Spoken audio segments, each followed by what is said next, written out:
the last session with the Jude, I told them that, well, I have to take a decision as a father. I see that I prefer to see my daughter studying online or even not studying at all than see her killing herself, and I will not take this risk.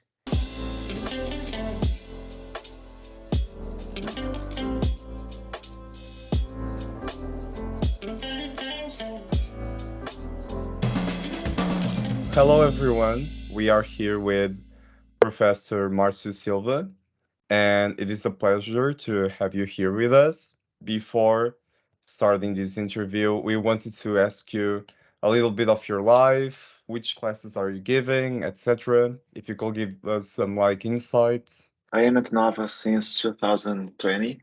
I started my PhD in 2020. I have been teaching marketing, entrepreneurship, and now I am teaching managed information systems. I am Brazilian, and I moved to Portugal in 2019.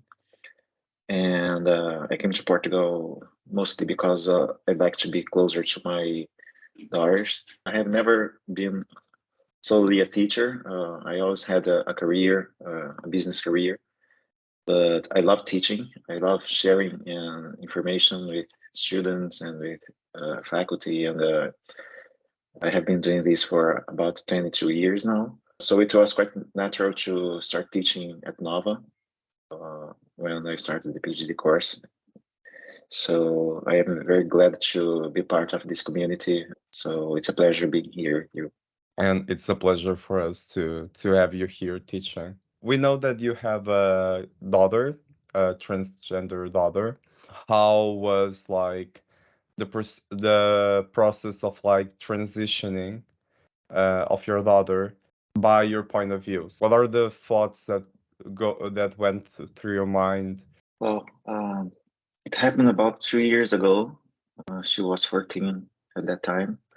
She told us that she felt like a girl, and she didn't want to keep fighting against this feeling that she had pretty strong inside of her.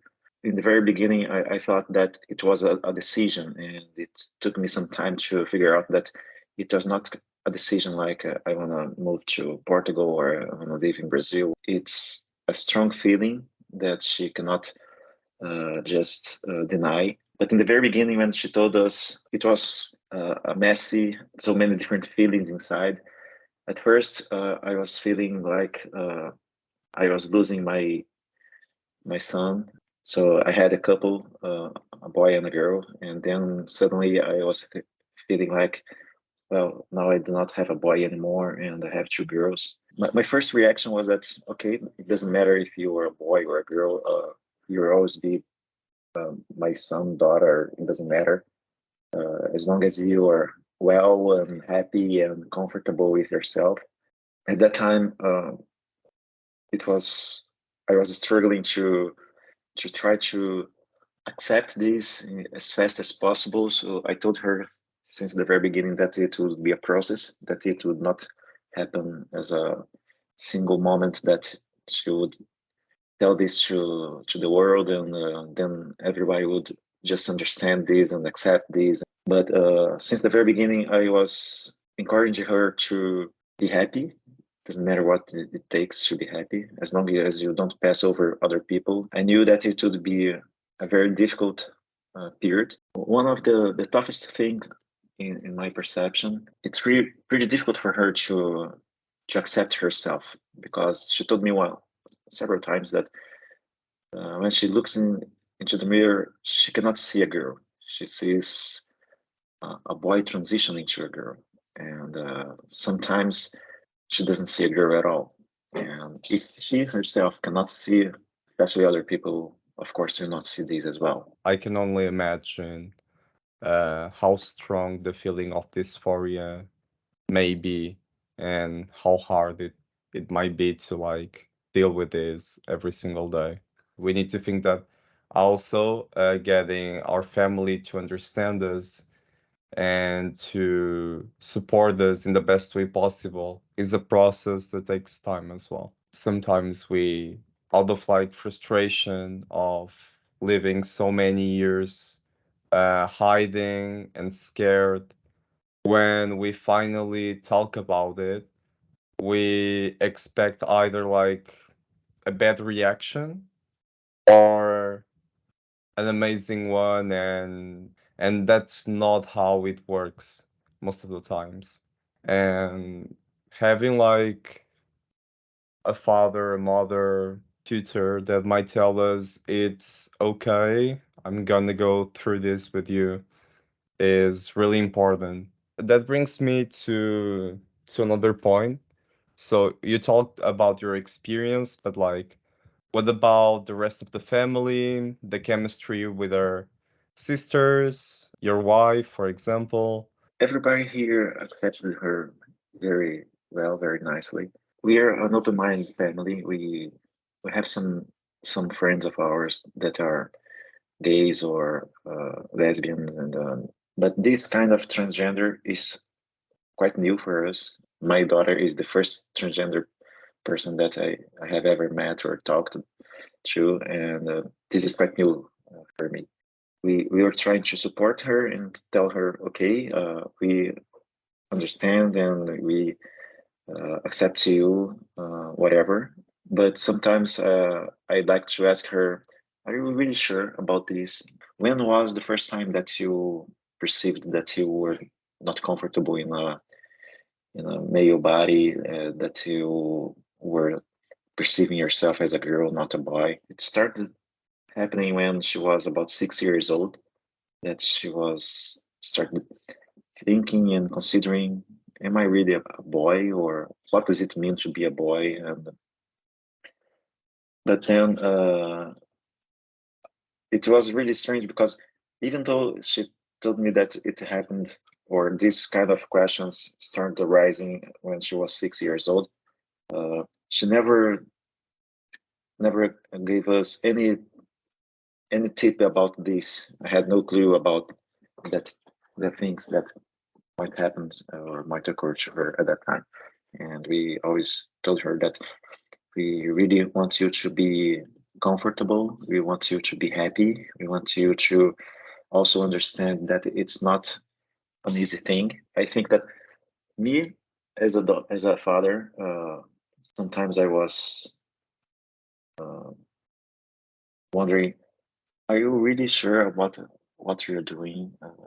And that's why I asked her how long she was thinking like that. And when she told me that she was started thinking like this since she was 6 years old. So I thought, well, uh, she's already 14, so she has been having this kind of thinking and feeling for 8 years now. So it's not necessary for her to think any further because she might be sure about that. She changes her Instagram profile. She talked to everybody that she was feeling like a girl, and she decided to a new name.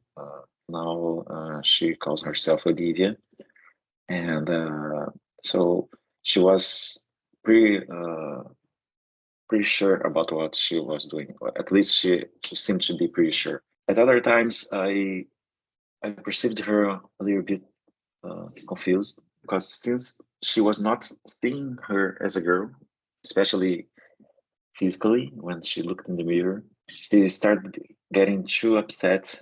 She was really depressed, and she was cutting herself because she could not handle the psychological pain that she was feeling. So in the first moment, I thought that she was trying to kill herself, but it was not that. She was just trying to do something to alleviate the pain that she was feeling. And we started helping her with a psychologist, a psychiatrist, taking some medicine to try to ease her pain and to help her in that difficult moment. She's still going through this treatment with a psychologist and a psychiatrist. She's 16 now, so since August she started her transitioning process. So she started taking some hormones, some blockers and hormones. And I remember there was that time that she was here, and we would go out to the shopping mall to buy something. She came with a skirt, and she said, well, I'll go out with a skirt. And I told her, no way, you'll not go out this way, because I couldn't understand it. I thought that I was accepting everything very well and nicely, but when she appeared with that skirt, I told her, no way, we'll not go out this way. And and we had a terrible discussion, because she told me, you tell me that you accept me as I am, but then I put on a skirt and you do not accept me anymore just because of a clothes. And so you have never accepted me at all. And that weekend was terrible because she was really upset, and we ended up not going out at all. But then a few weeks later, she was here again, and I suggest her, okay, put on your skirt and your girls' clothes, and let's go out. And I will walk holding your hand. And if anyone looked at you strangely, don't mind. If someone come to you and say something, I'll be by your side and protecting you all the time, because you are my darling daughter, and I try to help and protect you all the time. Most of the times, it's easy to like, it's not easy, but it's faster to accept something when it's like really theoretical. It's like about the idea of someone being transgender, about someone being gay, etc. And another thing is when you have like a real shock in real life, like when you see that happening. So I understand why you had like the shock with the skirt, and then getting like a gesture of like you can dress up as you want to and I'll be here with you, was like the perfect way of accepting her and getting her trust, I'd say. Nowadays, I think that she's quite better, but still, she was not able to go to school. She started studying at home. Till now, I think that's really important for her as a teenager to have a social life, and to have friends, and to hang out with them, and to talk with them, and to, you know, do what teenagers used to do, which is being much more connected with their friends than with their family, because they are understanding themselves as a independent human being, that they do not depend on their family anymore. And it's important to go through this process. It's not only that she's not going to school, she's not connecting to anybody else physically. She has online friends, most of them from other countries. She has only one friend that is here from Portugal. She's from Algarve, and she lives in Porto. So you see, there's a 600 kilometers distance between her closest friend, and of course she doesn't meet her physically often. In fact, she met this friend about 4 or 5 times. In the very first moment, I was forcing her, pushing her to go to school, and then I noticed that, and it's difficult for me because I don't live with her. So at that time, I noticed that she was not able to go to school. She was really depressed, and so I accepted that she would go through online schooling. She's studying now at a school from UK. But then we had a process from the Portuguese government, because every kid has to go to school, right? And since the Portuguese government does not recognize this online schooling from other countries, it was as if she was not studying at all. And it took almost a year. And in the beginning of this year, we had the decision that allowed her to stay on the online school, because it was, and I told them that in the last session with the Jude, I told them that, well, I have to take a decision as a father. I see that I prefer to see my daughter studying online, or even not studying at all, than see her killing herself, and I will not take this risk. But now she's quite better. She was studying online, but she was just enrolled on the course. She was not doing anything. She was not studying at all. She could not. And she used to tell me that, why will I study? Because I'm gonna have a short life. I'm gonna kill myself in the near future. I don't know when, but it's gonna happen. I'll not handle this. I told her, okay, one day at a time. I understand that you do not see a future now, but maybe you're gonna see this in the future. And hopefully she's seeing a future nowadays. A couple of weeks ago, my other daughter was accepted for the university, and she was so excited about that. And she told me, well, that since I'm really excited about Bia going to university and to pursue her dream of creating a career in the area that she decided to go, and I decided to go to university, and I want to do this again. She's a musician. She plays the guitar and she composes, and she's great on that. And she decided to study psychology, and she wants to mix the both things. She intends to be not only a psychologist that uses music, but she wants to be a researcher and maybe influence of myself and her mother, because both of us were researchers. And she decided to research a little bit more about that. And her intention now is to try to use music and psychology to help other people who are struggling with different emotions and feelings. And she does believe that music can change this a lot. So I'm really happy now that she's finding her way, looking for the future as a something feasible. I would not say easier at this time, but something that is feasible now, something that she did not consider this way before. Being like a father that is in a long distance with his daughters maybe like an extra struggle for you, because many moments I can see you like wanting to be there, to understand everything that is going on, to be able to hear your daughter talking about the problems more specifically and when they are fresh, so you can understand things better and propose the better solutions for problems. One thing is having your kid coming home and getting everything out of his chest, and another thing is hearing from your wife that, oh, this happened and this and this and this. It's completely different. And another thing that is important is that education is like must be like really rough for her. I can understand it, especially because she's studying on the north of the country, and I came from there as well. And to my understanding, people there are more like biased and have a little bit more of prejudice.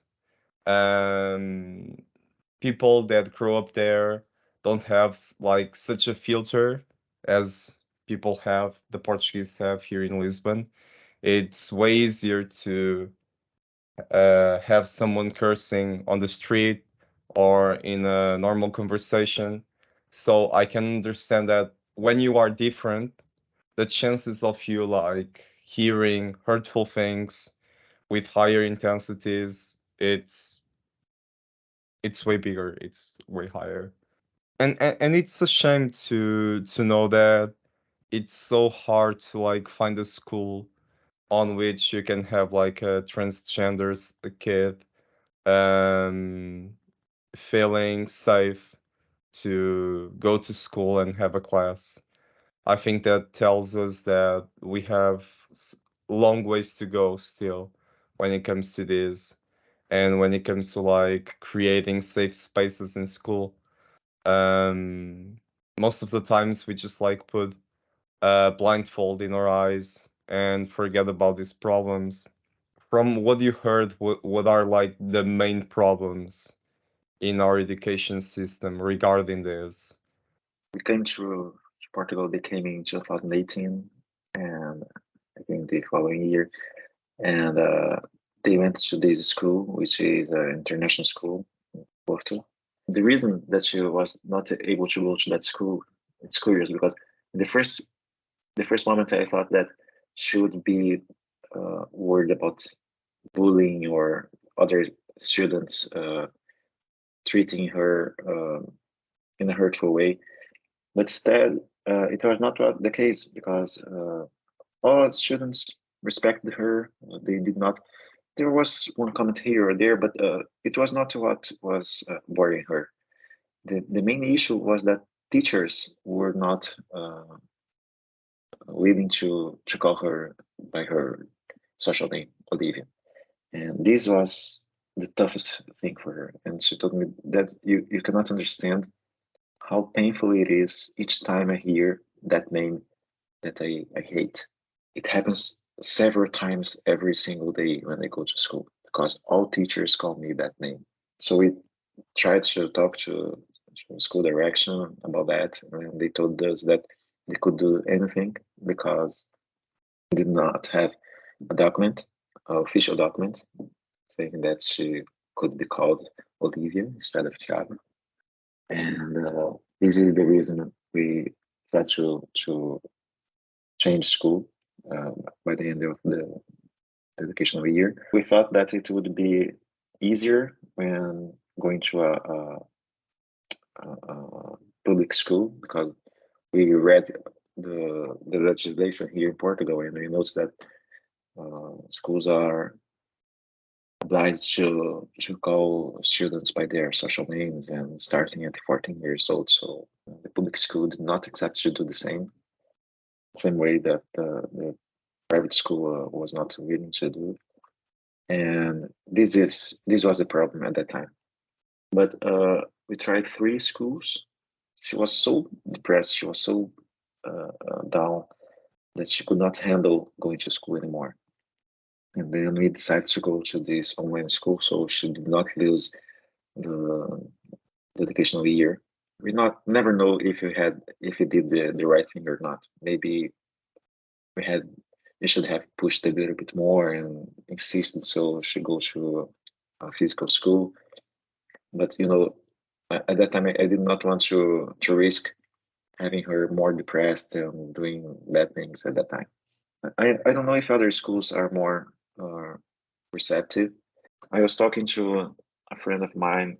She was really angry because her kids are 11 years old, I guess, and they are twins and 2 boys, and they arrived home last week, I guess, asking their mother, what is a trans person and what does it mean? Because our teacher told us that we could choose to be a boy or a girl, it doesn't matter, and that we could choose our name. And this friend of mine was really upset because she says, well, they are encouraging kids to become a trans person. Should school do this kind of thing? Encourage people to question their gender, their sexuality. It's really really difficult because at one side, on one hand, you should respect people that has this matter. They are really sure about what they are or about what they are not. And there are other people that have never thought about that before. And what would happen if people that had never thought about that before is questioning? But is this a good or bad thing? I don't have a real opinion about that on how to handle this. I like to talk to other psychologists and other professionals in this area to try to understand. And I think that each case is a different case. Most schools do not accept to handle properly people that are definitely and decided a trans person. There are other people that are so connected to this matter that they try to offer maybe too much information for people that are, or for kids that are not prepared to deal about that. Coming back to your question, I don't know what to do. I don't know or how to think about, especially here in Portugal, how schools deal with this matter. I think that at Nova, I see things pretty open. I have seen different LGBT persons walking through the corridors, and I do not have students with any subject, but something that I decided to tell my students is that, well, I am a really open mind person, It doesn't matter your race, your color, your gender, your sexual options. It doesn't matter to me. I see you as a human being, and you are all okay for me. So please feel free to be the way you really are. And I try to do this in the very first day. Telling this to your students will help them. Maybe you could be the closest person that she or he could approach and talk about the subject, because maybe at home she does not have this opportunity to talk because their parents are not accepting her or him. I think that my students are about 18 years old or higher, so I think it's okay to tell them that I'm just free to accept them. And the only thing that I do demand them is to be respectful with each other. So you can do whatever you want as long as you respect other people. That's the most important thing. I would not say that there are some schools that are this way or the other. I'd say that there are people that are this way or the other. And in each school, you can have both kind of people. Some people that are in doubt, they do not know what to do or to think. There are those people that are really against people and say that they are the evil, they should not be this way because LGBT is the evil thing. And there are the others that say, well, this is the opposite. Everybody should be LGBT somehow, and we should not be binary anymore. If we could just try to respect each other, it would be great. As I told you, I thought that I respect my kid. The day that she showed up with this hurt, I did not respect her. And she is one of the persons that I love most in my life. And if I, as a father, could not respect my daughter, imagine respecting someone else that you even don't know. So it's much more easier said than done. But I really hope that we can get this understanding of how important it is to respect people. I am really happy because here in Portugal, we have a very peaceful country, very peaceful people. And, but still, as you said, there are people that are really tough and with lots of prejudice. You will eventually disrespect someone. That doesn't mean you shouldn't avoid it, and doesn't mean that you shouldn't like take into consideration that having a more inclusive and respectful world is a way to also develop welfare in a society, in a group, in a country.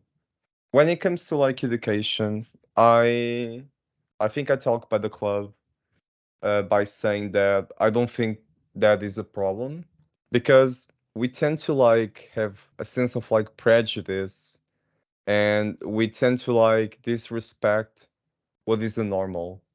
So when you tell kids on a really young age, like, look, you are either a boy or a girl, and you will have these options. As a boy, girls will have these other options. You are setting a number of rules to the social game. And you are saying that anything that comes outside of this is the normal, and you should question it, or you should like exclude it.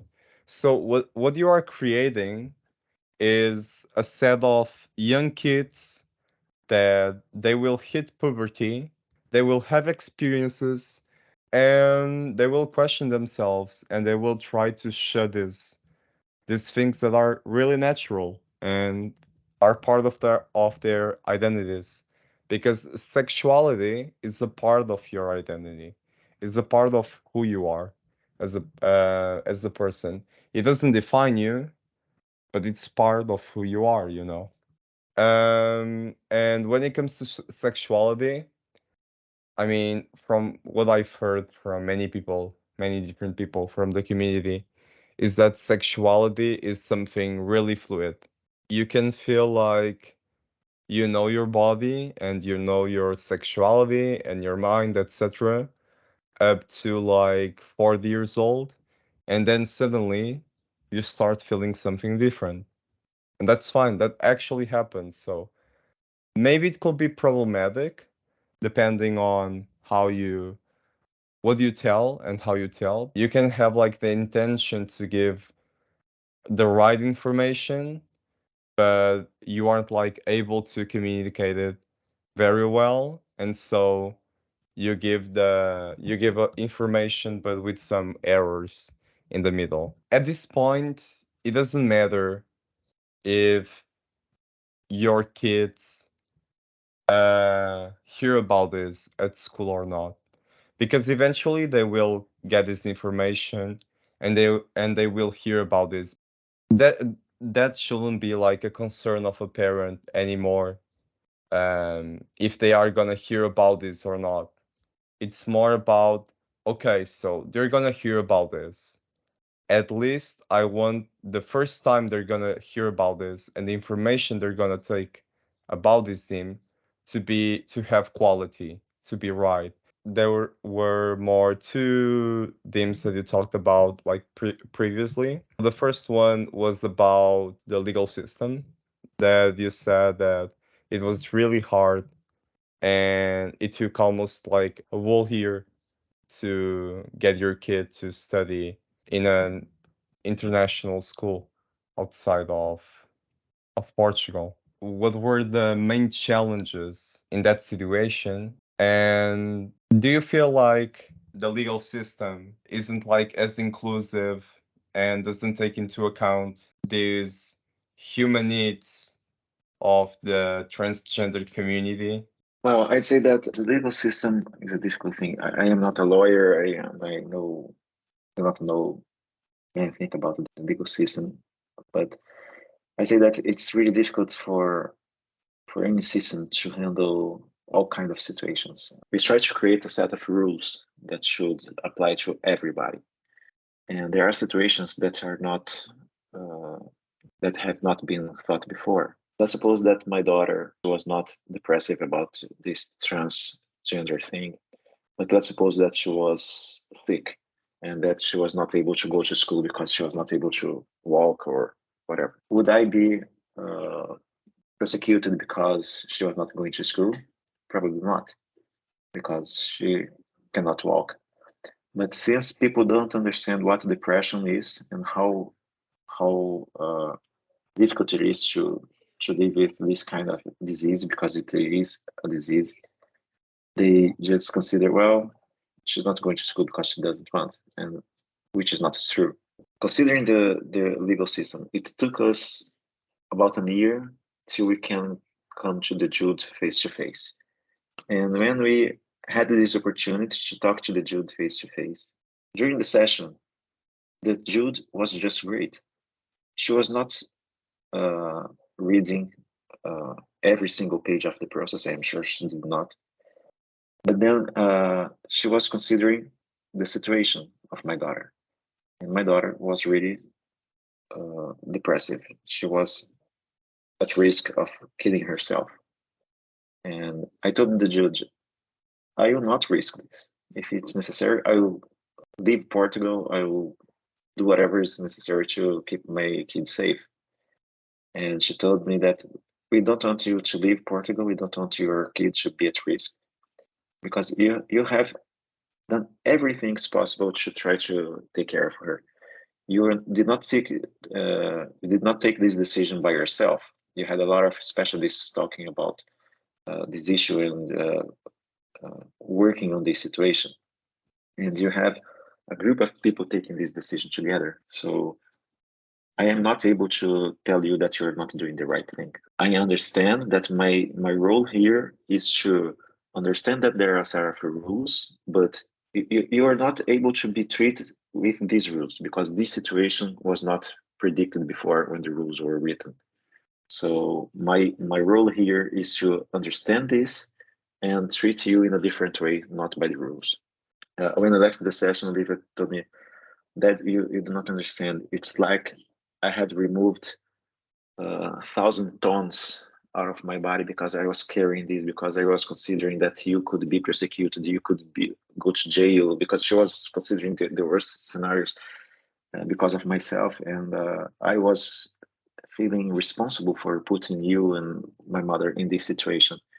So coming back to your question, well, I really like to have, when you go to a hospital and you have those, I don't remember the word in English, triaging, when you have to to decide, well, this patient it's okay, it's just a headache, so he can wait a little bit.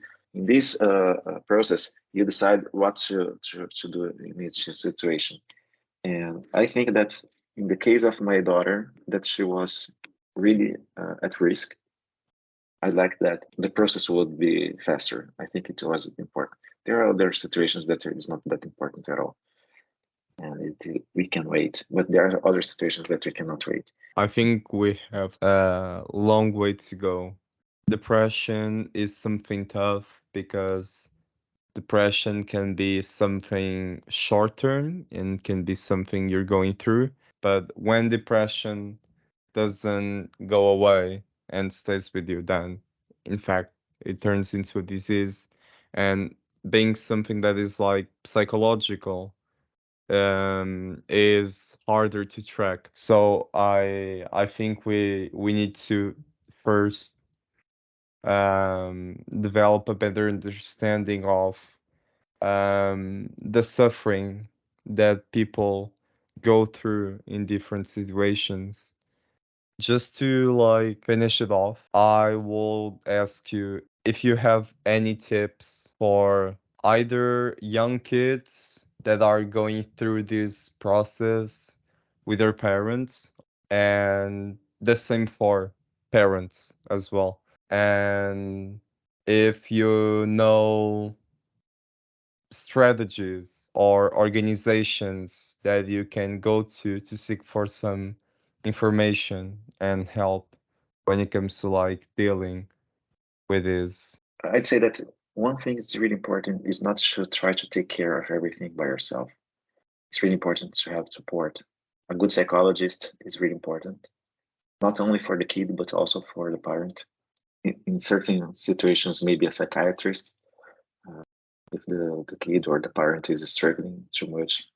I I had to consult a psychiatrist as well. I never thought I would need to take any drug to calm down or to try to put my things in order again, and it was important. I had been accompanied by a psychiatrist during a year and a half.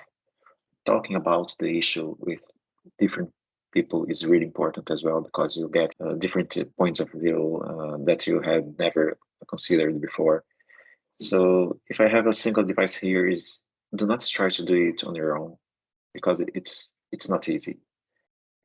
So try to offer the same kind of support that you try to provide to your kid. Try to get that for yourself as well. I mean, yeah, that was really sweet, and it's the right call for sure.